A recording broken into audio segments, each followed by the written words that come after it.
The screaming started 3 seconds after Lieutenant Corvus activated the gravity boots. Commander Thelvar didn't run. Royal Guards of the Celestial Throne didn't run, but her 4 hearts accelerated to combat rhythm as she moved through the corridors of the training facility, her scaled footpads silent on polished metal. The sound echoing from Base 7 wasn't the controlled exertion of soldiers pushing through difficulty. It was agony. She rounded the corner. 6 of her best warriors lay writhing on the deck, limbs twisted at angles that defied their triple-jointed physiology. Lieutenant Corvus knelt among them, his antenna quivering in distress, one of the human devices still locked around his lower leg. The boot hummed with power, innocuous and black, no larger than standard combat equipment. Report. Thelvar's voice cut through the chaos. Corvus looked up, membranes flickering across his eyes. Commander, the humans said these were standard issue, basic training equipment. We thought... You thought wrong. She crouched beside Corporal Nevik, whose breathing came in sharp, shallow gasps. The gravity boot on her foot gleamed under the bay lights. Thelvar reached for the release mechanism. Don't! Corvus grabbed her wrist. Deactivation causes a rebound effect. Medical said it could rupture their primary vessels. Thelvar pulled back, calculating. How long have they been active? 4 minutes. Maybe 5. 4 minutes. Humans trained in these devices for hours. She'd seen the footage, studied their methods when the Alliance formed 6 months ago. Human soldiers jogged, climbed, fought while wearing equipment that multiplied their planet's already crushing gravity. They called it conditioning. Her people called Earth a death world. Get me Ambassador Chen. Now. And she stood, surveying the damage, and shut down all human equipment integration protocols until further notice. The door to Bay 7 slid open. Small footsteps pattered across the deck, too light to belong to any warrior. Thelvar turned. Princess Liara, third heir to the Celestial Throne, stood in the entrance. 7 years old by human reckoning, barely past her first molt. Her silver scales caught the light, royal markings still faint along her crests. She should have been in the secured educational wing, surrounded by tutors and nursemaids. Liara. Thelvar kept her voice level. This area is restricted. The princess didn't retreat. Her golden eyes fixed on the fallen soldiers, then shifted to the gravity boots. Those are from Earth. Return to your quarters. They're hurting because of Earth gravity? Lara stepped closer, head tilted in that peculiar way younglings had when processing new information. How much gravity, Princess? How much, Commander? Thelvar's jaw tightened. The child had her mother's iron will. These are set to 1 standard Earth gravity, approximately 3 times our homeworld's pull. Liara walked past her, moving between the groaning soldiers with careful steps. She stopped beside Corporal Nevik, studying the boot with unblinking focus. Humans live in this? All the time? They evolved in it. Our physiology cannot adapt. But they sent these to us. For joint training. Liara looked up. Why would they give us something that hurts us? A valid question. Too valid. Thelvar had been asking herself the same thing since the equipment arrived 3 weeks ago. The humans had been enthusiastic partners since the Alliance, sharing technology, tactics, cultural exchanges. Their soldiers trained alongside hers, respectful and professional. Nothing suggested malice. But nothing explained this either. Ambassador Chen is in transit, Corvus called out. Medical teams arriving in 30 seconds. High Nevik, her small hand hovering over the gravity boot without touching it. Does it hurt very much? Nevik managed a weak nod, breathing too fast. I'm sorry. The princess's voice went soft. We should have known better. We should have tested it first. We did test it, Corvus said, bitter. On measurement dummies. They registered the gravity increase, but nothing indicated this level of strain. Because dummies don't have organs, Liara said. Or blood vessels, or bones that can bend. Even the groaning quieted for a moment as the soldiers processed a 7-year-old pointing out what trained warriors had missed. Thelvar's communicator chirped. Queen Celerise, the child's mother and absolute ruler of 47 star systems. The commander's scales went rigid. Commander, the Queen's voice carried across the encrypted channel, I'm told my daughter is in a restricted military zone during an active crisis. I will escort her. Is anyone dying? Is anyone dying? Is anyone dying? Thelvar glanced at the soldiers. Anti-grav stretchers deployed, scanner equipment already active. No, Your Majesty. Injuries are severe but manageable. And activate visual feed. The command struck like ice water. Thelvar touched her collar, enabling the camera protocol. Now the Queen would see everything through her eyes. Every wounded soldier, every moment of chaos, every second her heir spent in danger. Medical Chief Dravon moved swiftly among the fallen, injecting pain suppressors and stabilizers. His scanner passed over Nevik's boot, and his expression darkened. Commander, we need to remove these devices immediately. Will be less severe than permanent joint degradation. They're developing microfractures in their leg bones. Another 10 minutes and we're looking at full breaks. The humans running these? For fun? Dravon's antenna flattened against his skull. Impossible. I've seen recordings. The princess moved to the equipment rack where other gravity boots waited, pristine and unused. She picked one up, surprisingly heavy for her small frame. There's a setting panel. Numbers. Thelvar crossed the bay in 3 strides. The boot in Liara's hands showed a simple digital interface. Currently reading 1.0 G. Standard Earth gravity. Show me the others, Thelvar commanded. Medical teams worked to stabilize soldiers while Corvus brought forward the remaining boots. Each one read 1.0 G, each one set to replicate the crushing pull of humanity's homeworld. Each one assumed the user had bones dense enough, muscles strong enough, cardiovascular systems robust enough to survive. The door opened again. Ambassador Chen entered, his human frame moving with easy grace despite carrying what would kill any of her soldiers. He saw the stretchers, the medical teams, the injured warriors, and his face went pale beneath his darker skin. Oh God, what happened? Your gravity boots happened. Thelvar's voice could have cut steel. Chen stared at the devices, comprehension dawning with visible horror. You used them? Already? We sent detailed conditioning protocols, a 12-week gradual adaptation program. Did you... He stopped. You didn't receive the training package. We received a message saying they were standard equipment for joint operations. Standard for humans who've trained their entire lives in... Chen pressed his hand to his face. This is my fault. I should have verified the protocols arrived.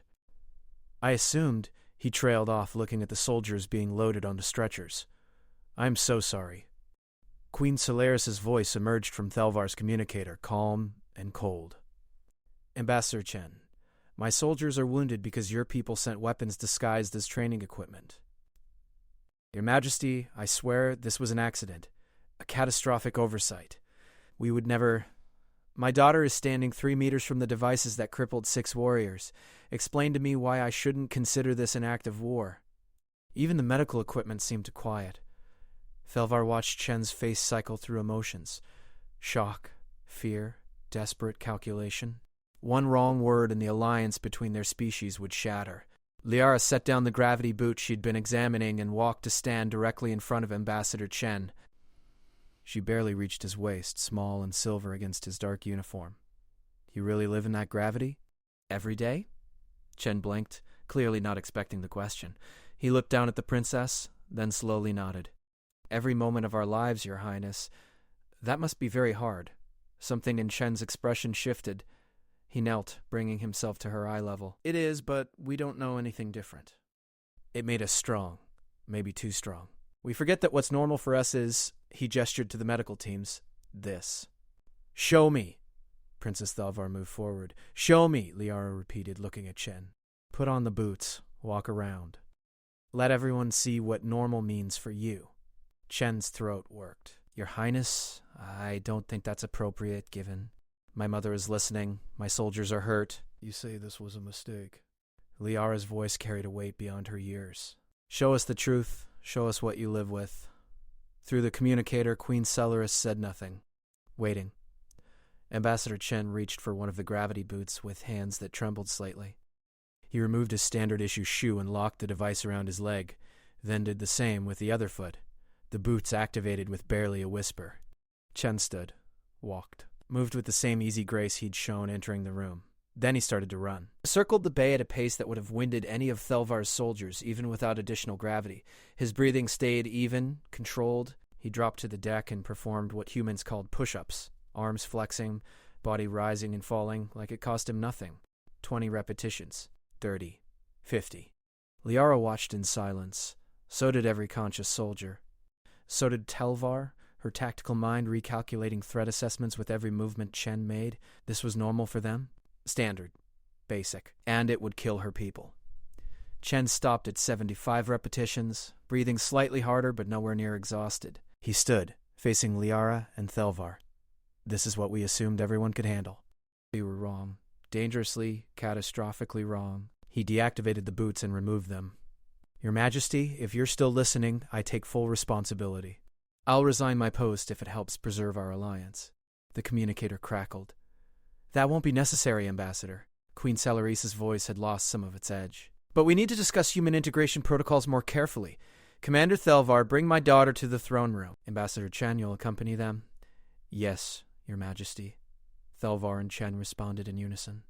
Medical Chief Jervon approached, his expression grim but steady. All soldiers are stabilized. Full recovery expected within 3 weeks. No permanent damage. Relief flooded through Thelvar's system. She nodded acknowledgement, then turned to Liara. Come, Princess. The walk to the throne room took 12 minutes through the palace's crystalline corridors. Liara stayed close to Thelvar's side, her small hand occasionally touching the commander's armored forearm. Chen walked slightly behind, his face drawn with guilt and concern. None of them spoke. The throne room doors opened soundlessly. Queen Solaris waited on her raised dais, her scales gleaming silver blue under carefully positioned light. She was larger than Thelvar, more massive than any human, with the kind of presence that commanded attention without effort. 4 members of the High Council flanked her, their expressions carefully neutral. Liara crossed the polished floor and bowed before her mother. Your Majesty. Rise, daughter. Celarice's voice softened marginally. You left your lessons without permission. I heard the screaming and wanted to help. Did you help? I think so. I found out what we didn't know. About humans. About what they can do. And what did you learn? That they're stronger than we thought? Much stronger. That we can't use their equipment without changing everything about how we train. Lyra glanced back at Chen. And that mistakes can happen even between friends. Celaras's gaze shifted to the ambassador. Do you agree with my daughter's assessment? Your Majesty, I failed in my duty to ensure proper communication between our peoples. 6 of your soldiers were injured because I assumed our logistics teams had transmitted complete information. I was wrong. There's no excuse. No, there isn't. The queen descended from her dais, moving with the fluid grace of her species. She stopped in front of Chen, towering over him. However, my daughter is also correct. Mistakes happen. The question becomes how we respond to them. I'll do whatever necessary to make this right. Will you? Celarice tilted her head. Then, help me understand something. Your people have colonized 12 worlds. 8 of them have gravity equal to or greater than Earth. How do your soldiers adapt? Chen's expression shifted to professional mode. Gradual conditioning. We start with low-gravity environments and incrementally increase resistance over months or years. Some soldiers never adapt to high-gravity assignments and serve in fleet operations instead. You have an entire training infrastructure dedicated to this. Yes, Your Majesty. Multiple facilities across 3 systems. And you sent us boots with no infrastructure, no conditioning program, no medical support. Solaris's voice went dangerously quiet. Why? Because I'm an idiot. Chen's bluntness seemed to surprise even him, but he continued. I've been so focused on cultural exchange and diplomatic protocols that I didn't verify the basics. The training package was supposed to arrive first, the equipment later. Someone reversed the shipment order and I didn't catch it because I was reviewing trade agreements instead of double-checking logistics manifests. This was the moment. Alliance or conflict. Trust or suspicion. Lyra spoke into the silence. Mother, can I say something? You seem determined to contribute today? Speak. But he came when we called, he explained. He showed us the truth. Liara moved to stand beside Chen, her small form dwarfed by both the human and her mother. And now we know something important. We know how strong humans really are. That helps us, doesn't it? Understanding our allies? One of the council members, Lord Thexan, leaned forward.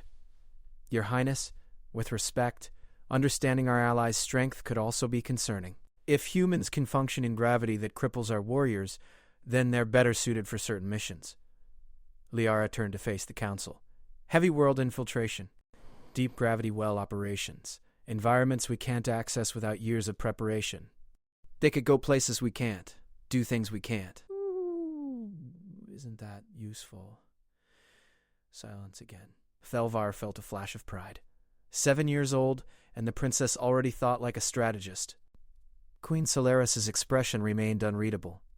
Ambassador Chen, I want detailed specifications on human physical capabilities. All of them. Not generalities. Not averages. I want to know exactly what your species can endure that mine cannot. Of course, Your Majesty. Additionally, I want complete training protocols for every piece of equipment your military has provided or plans to provide. I want integration specialists assigned to review compatibility. I want medical teams briefed on human physiology and potential injury patterns. She paused.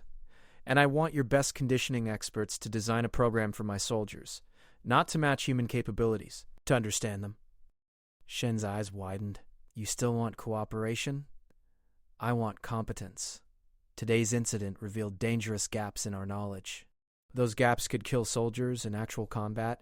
We're going to close them. Celerese returned to her throne, settling her weight with careful dignity. This alliance survives because we choose to maintain it. Do you choose to maintain it, Ambassador? Without question, Your Majesty. Then make sure nothing like this happens again. Dismissed. Chen bowed deeply and retreated. Thelvar moved to follow, but Celerese raised one clawed hand. Commander, remain. Liara, you as well. The throne room emptied until only the three of them remained. Queen Solaris descended once more, moving to stand directly before her daughter. You violated protocol today. You entered a restricted area during a crisis. You could have been hurt. Yes, Mother. Why did you do it? Liara met her mother's gaze without flinching, because I heard people screaming, and nobody was helping them understand why. I thought maybe I could figure it out, and I did. A little bit. Celerese's scales rippled in what might have been amusement. You identified a critical flaw in our integration protocols. You prevented a diplomatic disaster by diffusing the situation. You provided tactical insight the Council hadn't considered. She paused. All while being 7 years old and supposed to be in your mathematics lesson. I'm sorry I missed mathematics. I'm sure you are. The Queen looked at Thelvar. Commander, what's your assessment of my daughter's actions? Unconventional. Inappropriate given security protocols. Surprisingly effective. Could she have made things worse? Significantly worse if she'd been injured or said the wrong thing to Ambassador Chen. But she didn't. She didn't. Solaris crouched down, bringing herself to Lara's level much as Chen had done earlier. You took a significant risk today, daughter. You put yourself in potential danger, violated rules designed to protect you, and inserted yourself into a situation you weren't trained for. I know, and yet it worked. The Queen's voice went softer, this time. But you cannot count on fortune to protect you. Rules exist for reasons. Protocol exists for reasons. You understand this? Yes, Mother. Commander Thelvar, I'm assigning you a new duty. In addition to your current responsibilities, you'll oversee my daughter's education in practical security matters. Not just theory, real-world application. Thelvar's 4 hearts skipped rhythm. Your Majesty, I'm not qualified to educate. Lyra has shown she possesses initiative and analytical skills. She needs to learn how to apply them without getting herself killed. Solaris fixed her daughter with a stern look. 2 hours per week, minimum. You'll attend every session, follow every instruction, and demonstrate that today's success wasn't mere luck. Agreed? Yes, Mother. Don't look so pleased. Commander Thelvar is an expert at making soldiers miserable. I expect you'll learn that quickly. The Queen moved back to her throne. Both of you, dismissed. And Lyra? The next time you hear screaming, you call security first. Understood? Understood, Mother. They left the throne room together, Thelvar's mind racing, training the princess, teaching her tactical thinking, security protocols, crisis management. It would be a nightmare to coordinate with her existing duties. The Royal Guard would have opinions, the Council would have concerns. Liara looked up at her. Are you angry with me, Commander? You created a security nightmare today. I know. But the soldiers got help faster because I was there. and Ambassador Chen explained things because I asked questions. She paused. Was that wrong? Results don't excuse methods, but they matter. You got lucky today, Princess. Luck runs out. Then you'll teach me to be better than lucky? I'll try. Whether you learn is up to you. They walked in silence for a moment before Lyra spoke again. Commander, do you think we could ever be as strong as humans if we trained the same way? Our bodies aren't built for it. Evolution made us for different environments. But we could learn to work with them better. Use their strength where we're weak. Yes, that's called strategic partnership, and maybe they could learn from us too. Things they're not good at. 7 years old and already thinking 3 moves ahead. Perhaps this training assignment wouldn't be such a nightmare after all. Perhaps they could. Now come. You've missed enough lessons today. 3 weeks later, all 6 injured soldiers had recovered fully. The human conditioning protocols had been implemented with proper medical oversight and gradual adaptation schedules. Ambassador Chen had personally supervised every detail and no further incidents occurred. Thelvar stood in Training Bay 7, watching Liara complete her first tactical assessment exercise. The princess moved carefully through the simulated scenario, identifying security vulnerabilities and proper response procedures. No gravity boots. No danger, just fundamental skills she'd need if she ever wore a crown. The simulation ended. Lara approached, breathing slightly elevated but composed. How did I do? You missed 2 primary exit routes and confused civilian evacuation with tactical retreat. Liara's scales dimmed with disappointment. So I failed? Which means you didn't fail. You have much to learn, which means you're exactly where you should be. Thelvar deactivated the simulation and turned to face the princess. Next session, we'll work on pattern recognition. For now, you have actual lessons to attend. Yes, Commander. Liara started to leave, then paused. Thank you for teaching me. This is her idea. I mean, for treating me like I can actually learn this. Not like I'm just a princess who needs to be protected. Thelvar studied the small figure before her, remembering how this child had diffused a potential crisis through nothing but honest questions and genuine curiosity. You're both, Lyra. Protected because you're important. Taught because you have the capacity to use what you learn. Remember that balance. I will. After Liara left, Thelvar remained in the training bay, running diagnostics on equipment and reviewing session data. Her communicator chirped. Ambassador Chen. You, Commander, I hope I'm not interrupting. Continue anyway. A brief laugh. Fair enough. I wanted to let you know we've completed the compatibility assessment for joint operations equipment. Your people were right to be cautious. 70% of our standard gear requires modification for celestial use. Encouraging. It could have been worse, and we've learned valuable lessons about assumption versus verification. Chen paused. I also wanted to thank you. For what? You could have responded with hostility, pushed for my removal, or termination of cooperation. You chose investigation and adaptation instead. Hostility achieves nothing when incompetence explains more than malice. You made a mistake. You acknowledged it, you fixed it. This is sufficient. Primarily because Princess Lyra made them see it that way. Thelvar reviewed her datapad, flagging items for follow-up. How goes your analysis of human physical capabilities? Almost complete.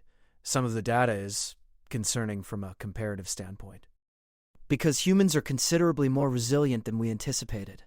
Yes, we've been calling Earth a death world for centuries. Turns out we weren't exaggerating. Chen's voice carried an odd tone.